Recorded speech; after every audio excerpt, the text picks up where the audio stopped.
Oi, turma. Bom dia, como é que vocês estão? Espero que estejam bem, se cuidando. Espero que esteja todo mundo, tudo certinho com vocês.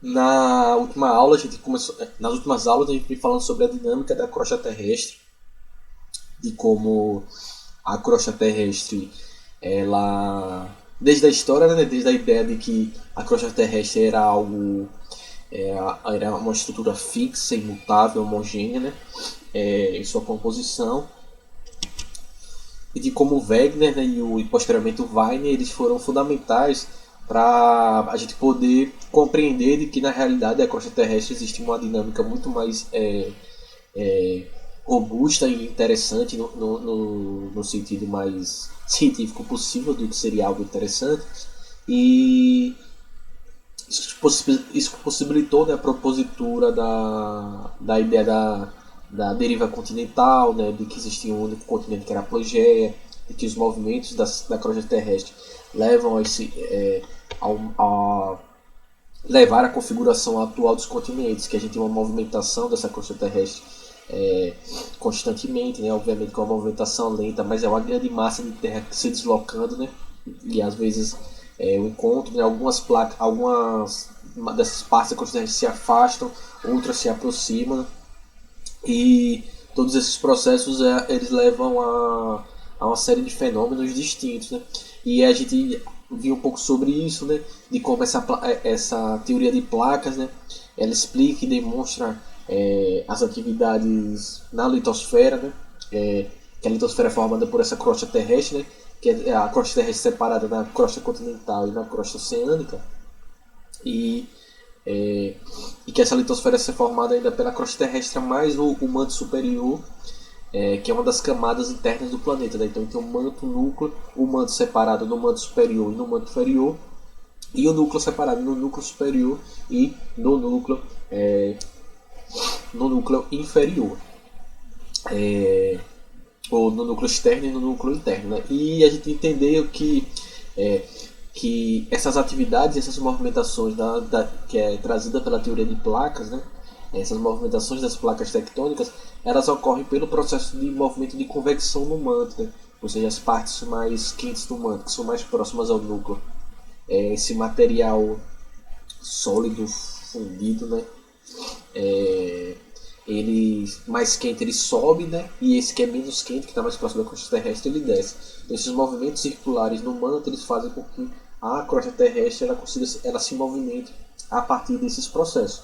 E essa movimentação das placas tectônicas é o que vai explicar esse afastamento ou aproximação das placas tectônicas, né? Que na realidade a crosta terrestre é completamente fraturada em vários pontos, que forma todas aquelas placas tectônicas que a gente viu nas aulas passadas, né? E a gente viu que as placas tectônicas elas podem se afastar, né? As placas divergentes que se afastam, as placas transcorrentes, que são aquelas que se encontram, mas elas se movimentam paralelamente umas às outras, né? Elas se movem assim. E tem as placas convergentes que se encontram, né? E tem as placas convergentes que por subducção, né? Que são as placas que descem uma abaixo da outra, mas que esse choque ele também pode levar a um processo de elevação da crosta terrestre que forma, por exemplo, as cadeias montanhosas, e por aí vai, certo? Esses encontros de placas, além de as formações das cadeias montanhosas que a gente conhece, né? Os Andes, Himalaia e por aí vai, esses encontros de placas tectônicas, por mais que elas se movimentem lento, mas como eu falei que elas são grandes massas, esse choque entre elas pode formar uma série de sismos e de terremotos, que foi o foco do que a gente conversou na aula passada, né? Então esses encontros, esses terremotos, eles podem criar falhas na crosta terrestre, né? E a gente viu lá os pontos de falha, né? Que são o hipocentro lá, né? Lá dentro, onde acontece esse choque. Essas ondas elas vão se propagando, pode formar epicentros, né? São pontos exatamente acima dos hipocentros, e por aí vai, por assim dizer, né? Então esses fatores eles podem estar todos conectados nessas, nesses processos de movimentações de choques e encontro entre placas tectônicas, certo? Hoje a gente também vai dando continuidade a essa ideia. Hoje a gente vai falar dos fenômenos dos vulcanismos, né? das atividades vulcânicas, do que são os vulcões, por assim dizer, né? Então, o termo vulcão, ele tem sua origem justamente na mitologia romana, porque Vulcano era o deus do fogo.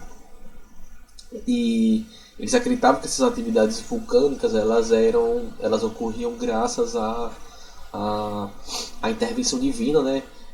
Do deus Vulcano, que era o deus do fogo. Então ele está aí com raio ou qualquer outra coisa, as erupções vulcânicas aconteciam, né? Então esse termo vulcão ele tem essa origem romana, a partir dessa a partir dessa sociedade, né, que viu esse termo atrás, né? E foi um termo que ficou, né? É uma palavra que ficou na nossa linguagem até hoje, né? Então esse termo ele é usado para um tipo específico, né, de estrutura geológica, né? Então os vulcões eles são um tipo específico de estrutura geológica que eles podem acontecer na terra e no mar, ou seja, eles podem acontecer no mar, não é uma exclusividade do da crosta continental, né? Eles podem acontecer no mar, por onde, através dessa estrutura geológica que são os vulcões, que eles têm de característica. E a partir essa estrutura geológica do vulcão, é uma estrutura na geologia que possibilita uma passagem do magma para a superfície do planeta, certo? O que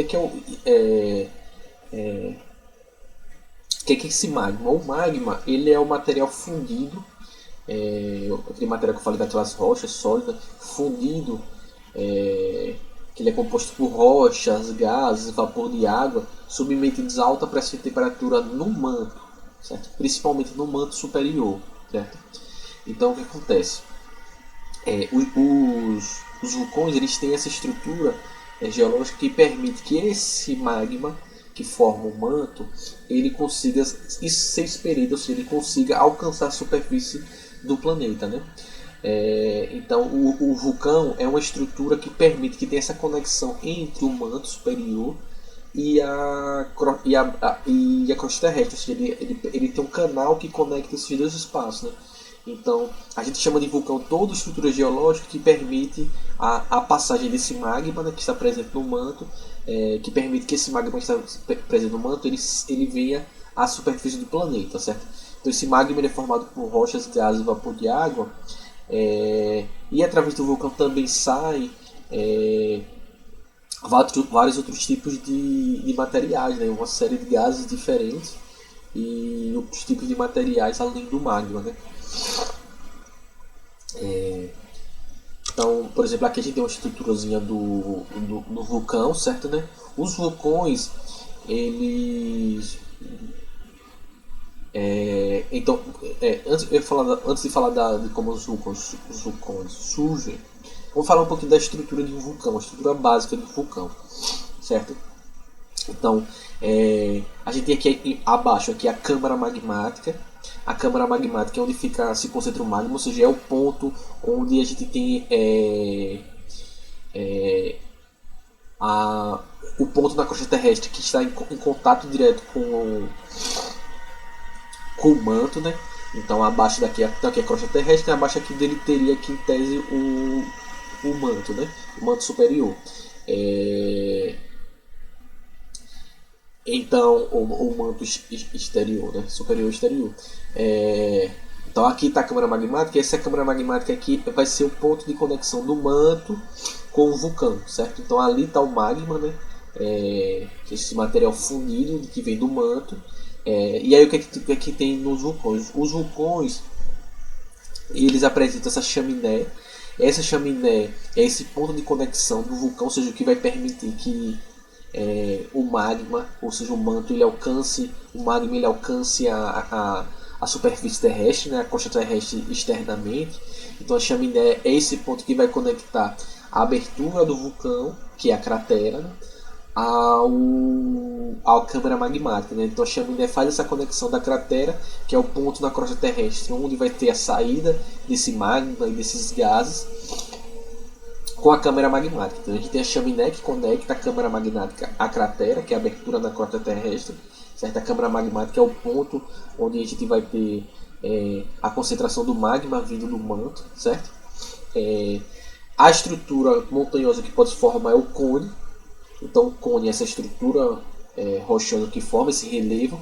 Nem todo vulcão forma cone, certo, gente? Mais pra frente eu vou falar dos tipos de vulcões. Nem todo tipo de vulcão ele forma essa estrutura de cone. É isso. Então, quando a gente tem a erupção vulcânica, né, o que é erupção vulcânica? É quando a câmara magmática ela faz com, a partir dos movimentos das placas tectônicas, esse magma ele sobe e ele é expelido. Né? Esse material expelido a gente chama no material piroclástico. Né? Esse piro vem de calor, né? Esse clástico ele vem dos materiais rochosos. Então, essas são as estruturas básicas do vulcão, né? A câmara magmática, onde a gente tem a concentração do magma, a chaminé, que é esse ponto de conexão entre a câmara e a cratera, que é o ponto da crosta terrestre por onde o material piroclástico vai sair durante a erupção, né? Por onde o magma, os gases vão sair, o cone, que é a estrutura, o relevo que se forma, mas nem todo vulcão forma cone. E nesse vulcão aí a gente só tem uma única saída, né? Mas tem vulcões que têm saídas laterais, né? Que a gente chama de câmaras laterais ou câmaras secundárias, certo? Então tem vulcões que tem mais de uma cratera, tem a cratera principal, mas às vezes tem crateras laterais, que são pontos também que a chaminé vai, por onde o magma vai sair lateralmente, ou seja, câmaras secundárias, laterais, ou seja, nem todo vulcão tem uma única cratera, né? Ele pode ter uma cratera principal, mas tem crateras secundárias, laterais, que podem estar espalhadas pelo cone, certo? Então o surgimento dos vulcões ele está relacionado normalmente com o movimento das placas tectônicas, né? Então muitas vezes eles se formam em pontos em que as placas tectônicas se chocam. Né? Então pontos de placas convergentes elas podem formar um vulcão, certo? Então a gente tem aqui essas placas que se movimentam e essas placas elas podem formar esse vulcão, né? Então elas podem, às vezes essas placas convergentes levar a erupções vulcânicas, né? Às vezes as divergentes elas podem se separar e elas formar essa fratura que expõe o magma e forma essa possibilidade do magma, ele forma essa câmara magmática e se encontrar com a superfície, né? Mas geralmente esses pontos de movimento de placas tectônicas é que se formam os vulcões. Agora muitas vezes eles se formam em locais em que as placas tectônicas às vezes eles também se formam em locais em que não há o encontro entre placas tectônicas, né? Ou seja, existem vulcões que ficam no meio de placas, fora de regiões de choque, né? Esse tipo de vulcão ele aparece quando acontece alguma fissura na crosta terrestre por onde a lava consegue passar, né? É o que ocorre, por exemplo, nos vulcões que existem nas ilhas do Havaí, né? Aqui no Brasil, na região amazônica, tem um vulcão também, mas ele não tem atividade, né? Ele é considerado um vulcão extinto, e seria nesse sentido, né? Ele se formou muito provavelmente a partir da fissura da crosta terrestre, já que aqui no nosso país a gente não tem encontro de placas tectônicas, certo? Então o que acontece? O que pode levar a uma erupção vulcânica? Esses movimentos das placas tectônicas podem fazer com que, quando as placas se movimentam, elas geram uma pressão e acontece o quê? Elas podem pressionar a câmara magmática, que está cheia de magma, então quando elas se movimentam, se aproximando, elas podem causar uma pressão que vai se espalhar para o magma, e essa pressão pode fazer com que vai levar o quê? Com que esse magma ele seja lançado para fora via chaminé pela cratera, certo? Então, esses movimentos de placas e os choques entre eles podem pressionar. Então imagine como você pegar é como se fosse uma mangueira, né? Você abre a torneira lá, uma mangueira está presa na torneira, quando você abre a torneira, a pressão da água vem e é cuspida pela torneira, né? No caso aqui do vulcão, a pressão é pelos movimentos das placas tectônicas. Então essas placas causam uma pressão, né? Ocasionam uma pressão, e essa pressão ela se espalha pelo magma, e esse magma ele é expelido, né? Então, ao ser liberado, né, pela superfície, na superfície, né, os gases e vapor de água escapam, né? Escapam, né, que forma aquela grande fumaça, né, que vai sair de uma série de gases e vapor de água, e a rocha fundida, que é o magma, né, Quando ela chega à superfície, na erupção vulcânica, ela passa a ser chamada de lava. Então lava e magma é a mesma coisa, a diferença é que o magma são essas rochas fundidas quando está no interior do planeta, né? No manto, nas câmaras magmáticas, mas quando ele é expelida e ele vem à superfície da crosta terrestre, a gente passa a chamar ela de lava. Né? A solidificação da lava dá origem a um tipo de rochas específicos que a gente chama de rochas magmáticas ou rochas ígneas, ou ígneas, né? Então essa lava, quando ela esfria, né, que a lava é formada por essa rocha fundida, né, quando ela esfria, ela forma essas rochas magmáticas, né, que é o exemplo, por exemplo, do granito. Né, tem muito granito na casa da gente. Granito, ele é... Nem todo mundo tem granito em casa. Aqui em casa não tem, por exemplo. Né, mas tem pessoas que têm granito nos lugares, né, granito, basalto. E aí eles são formados a partir da lava, né? Dependendo de onde ocorre, né? Pode se formar com os processos da lava diretamente, mas também pode ser extraído da superfície do planeta pelo resfriamento do manto próximo à crosta terrestre, né? Desse resfriamento do magma, né? Mas é que eu quero trazer para vocês que essa lava ela tem uma importância que é isso, né? Ela produz essas rochas que é utilizado, esse granito é utilizado para produzir piso, pia, né? Mas uma coisa também que tem muito interessante é que quando acontecem as erupções vulcânicas, eles trazem muitos minerais, ou seja, dessas rochas fundidas depois de que ele espelha, que ele espalha essas poeiras no ar, essas coisas. E tem uma coisa interessante que ele traz muitos minerais que estão presentes na parte mais interna do planeta. Então, geralmente, esses locais onde tem vulcões ou teve erupções vulcânicas, o solo dele é extremamente rico. Né? A gente chama ele de solo vulcânico, que é um solo muito rico e que ele possibilita fertilidade. Então, é um solo que é muito bom para plantações. Né? Então, mais ou menos 10% da população mundial vive perto de algum vulcão ativo, né? Ou seja, que está em atividade, que ainda pode ter, que tem o ativo ou potencialmente ativo, né? Que pode, ativos são os que estão em erupção, não necessariamente explodindo e jogando lava, né? Mas que estão em alguma atividade, que tem atividade acontecendo, ou possivelmente ativo, né? Que pode entrar em atividade.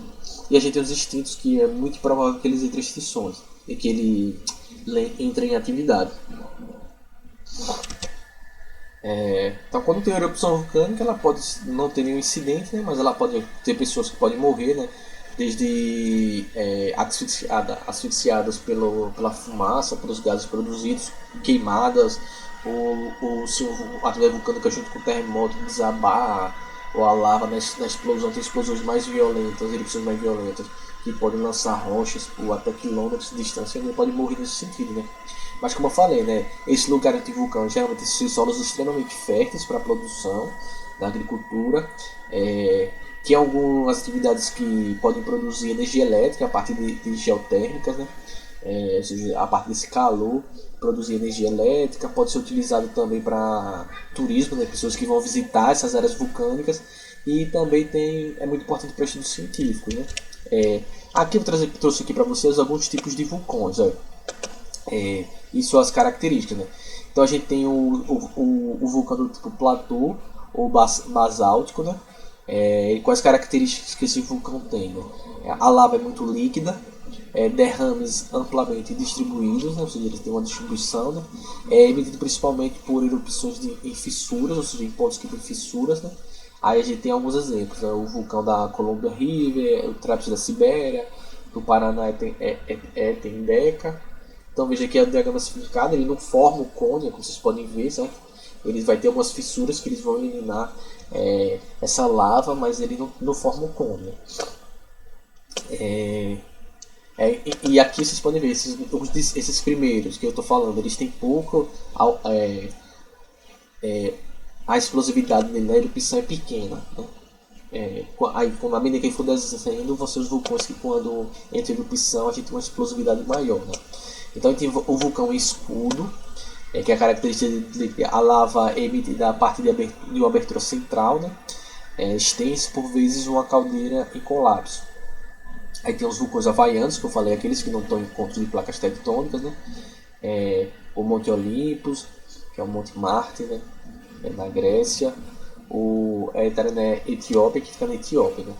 A gente tem os vulcões de cone cinza, que a lava, ele já vai ter uma lava líquida explosiva, né? Eles são vulcões que são pequenos em porte, né? A erupção a partir da abertura de uma abertura central, né? Se é contínua o suficiente para gerar um vulcão escuro. Então, aí a gente tem o caso da cratera da Lua, o Paracuti no México, o Massif Central, que fica na França. Então veja como ele aqui, a estruturazinha dele aqui, ele já tem um cone, a cratera, né? A gente tem os vulcões compostos, o estratovulcão, que tem a lava mais viscosa, ele é muito explosivo, né? Que faz a explosão piroclástica, que foi o que eu te mostrei, né? Que tem aquela explosão que lança rochas, lava, fumaça e o escambau. Ele é extenso e erupção a partir da abertura central, né?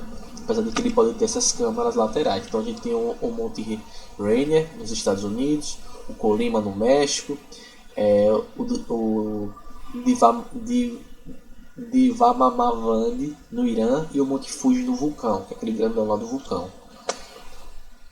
A gente tem aqui também, deixa eu sumir aqui para ficar melhor para vocês verem, o domo vulcânico, que é uma lava muito viscosa, relativamente pequeno, podem ser explosivos, comumente ocorrem próximo ou dentro de crateras de vulcões compostos, né? Então os vulcões compostos são vulcões que têm a mesma câmara magmática e eles têm várias aberturas diferentes, certo?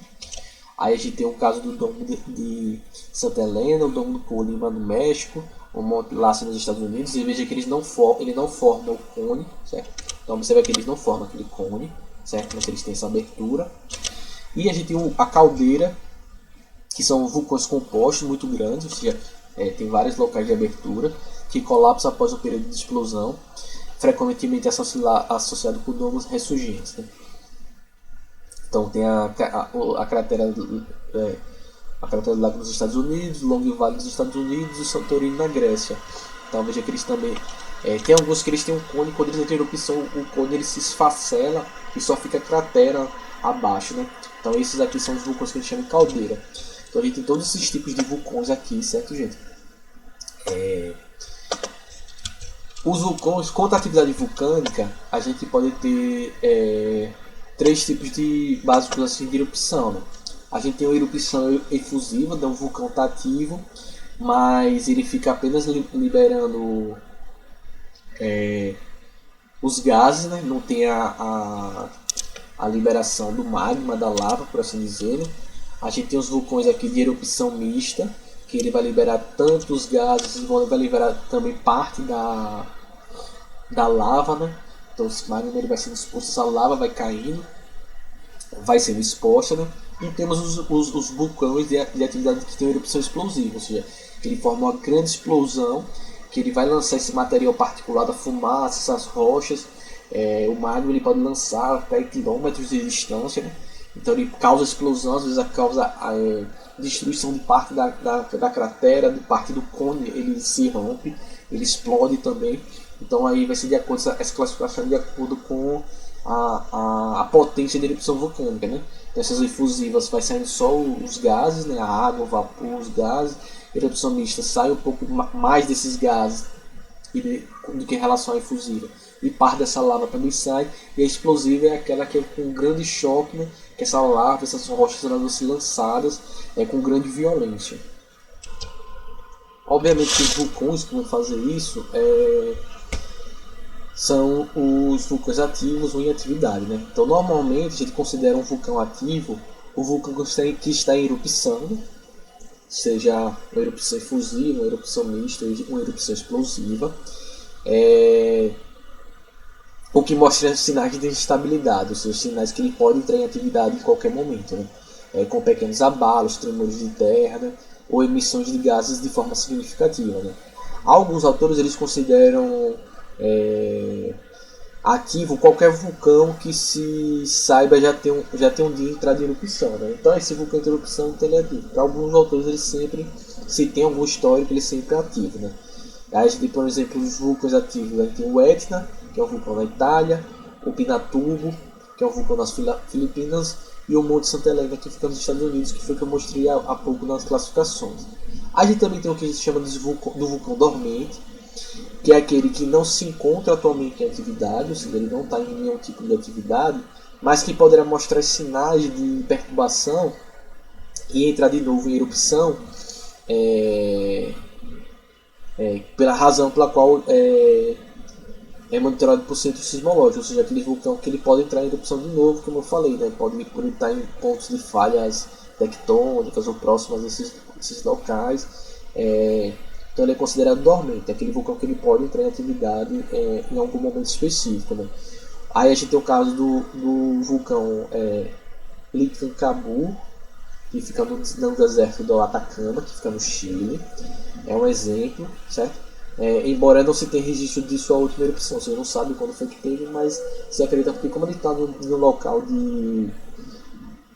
próximo ao ponto de encontro de choques de placas tectônicas, né, das placas de Nazca e do Pacífico, existe uma chance de que talvez em algum choque desse possa fazer que ele leve a entrar em atividade. E a gente tem o terceiro tipo, né? A gente tem os ativos, né? Os dormentes e os ativos ou não ativos, né? Dormente também pode chamar de não ativo, mas é mais comum chamar de dormente, e os vulcões extintos. Esses vulcões extintos é aquele que para os vulcanólogos, né, que são cientistas que estudam o vulcanismo, né, os vulcões, consideram pouco provável que ele entre em erupção de novo. Eles dizem assim, os vulcões dormentes eles nunca mais vão entrar em erupção. Ele não fala isso porque vai que entra, né? E acaba com o conceito deles, né? Mas os dormentes são aqueles que muito provavelmente eles não vão entrar em atividade. Essa é uma classificação que ela é muito discutível, né? Porque ninguém, na verdade, né? Não tem como ninguém saber, ninguém pode garantir com certeza que um vulcão ele não entra em erupção. A realidade é essa. Então a gente não tem como saber. Existe um vulcão, pode ser que ele entre em erupção daqui a 1000 anos, pode ser que ele entre daqui a 10 anos, a 15 anos, não sei. Não dá para saber com certeza absoluta, não se pode afirmar que um vulcão, ele com certeza absoluta, ele não vai entrar em erupção, certo? Então por isso que essa ideia de vulcão extinto, a ideia de extinção é que ele acabou, morreu, né? Que não vai ter mais, aquilo não funciona mais. Só que não dá para saber com certeza absoluta. Talvez ele passe 10.000 anos sem entrar em atividade, talvez ele entre em atividade. Então é um conceito que ele é muito discutível, vários cientistas discutem, né? Alguns cientistas eles preferem classificar os vulcões como ativos e dormentes, e que essa ideia de vulcão extinto, ele na verdade é uma ideia que em tese não deveria existir, é um conceito que não deveria existir, né?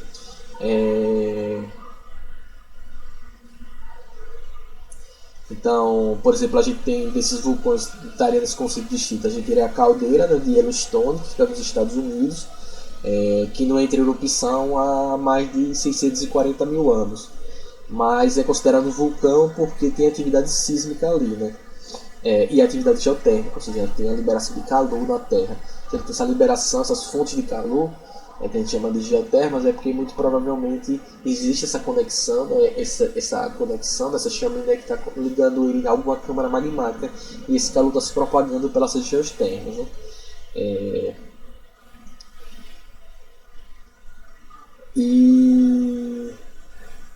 E aí esses pontos, como podem ter atividades tectônicas de placas, eles podem levar ao que sabe a erupção desses vulcões.